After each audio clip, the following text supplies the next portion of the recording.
Your idea of what fit looks like is wrong. What is being fit? Well, I'm a personal trainer and I have my personal qualms with fitness, specifically with social media. So let's talk about what being fit really is. In my perspective, being fit is someone who's physically capable in going through their day to day lives, whether it's work, activities, hobbies, living with their loved ones, spending time with them, and just being able to do it with enough energy and without feeling tired and pain. So, with social media in mind now, we have a big ramp in the amount of influencers, people sharing their workouts, people sharing their perspectives and takes on fitness. In my personal opinion, I think it's great that people are sharing their journeys and helping other individuals. My biggest concern nowadays is people having the wrong mindset in why they're doing everything in the first place. Fitness is a very daunting journey, especially for individuals who are already not confident in themselves. I am one of those people who is still struggling with that, even as a personal trainer, even after all the progress I have made. Now, why is this even happening to me? Why does this happen to a lot of other folks? Why is this happening to you? Why do you feel this way? A part of it is definitely the psychology surrounding the fitness space and social media. Like I just mentioned, the saturation in the fitness space on social media specifically has warped people's perspective on what fit really looks like. When people post on whatever platform of their choices, you need to remember that people have control of it. They have control in the sense they could post whatever they want. Generally speaking, it's going to be in a perfect position in what they want to portray. The lighting looks good. The editing is there. They're in the right frame to make their body look a certain way. Perspective is key when it comes to social media. You don't get to see a lot of people's day to day lives. Some folks might share that, applaud to them. But the reality is, you don't actually see what's going on for most people's day to day lives. So don't let comparison be the thief of joy. You have your own journey. There's things going on in your life that's not happening in theirs, and vice versa. You don't necessarily understand people's day to day.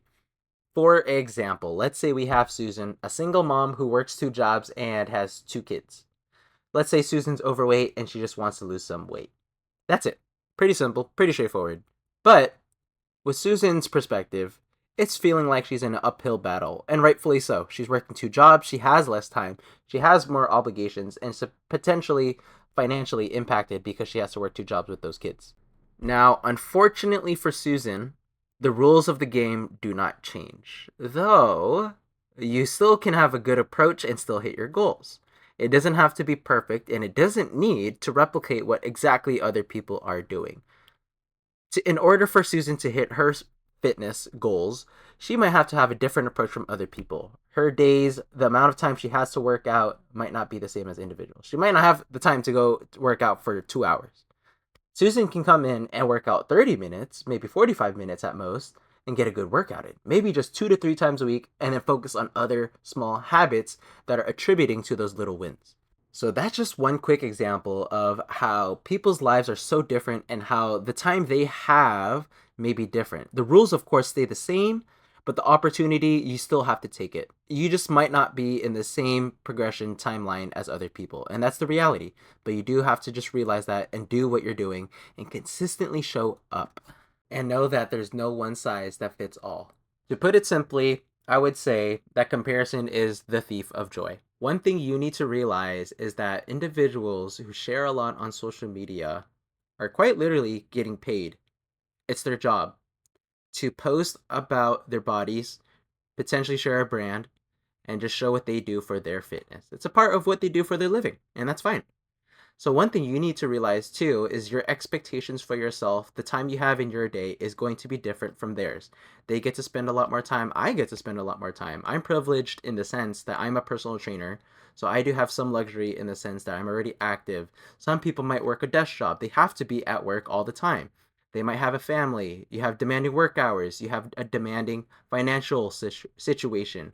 Whatever it is you're going through, just remember your life is different than everyone else's. You're on your journey for a reason. So, one thing I always love to tell myself is to not let perfect be the enemy of good. Remember that you're on your own lane and that you're doing what you want, and that this might not even be your number one priority. And if it is, props to you and go for it. Just remember you have your own reasons why you're doing what you are doing, and to stick with that. Just stay true to yourself. If this is a priority to you, then act like it. If it's not that important to you, then that's fine, right? Some people have this as a hobby, some people do it because they know they need to, and that's fine as well. Just remember that you're on your own journey. If you made it this far, thank you so much for listening. I appreciate it. Leave a comment if there's any other topics you want to hear about or if you want to share your opinions. Much love, enjoy the process, and bye bye.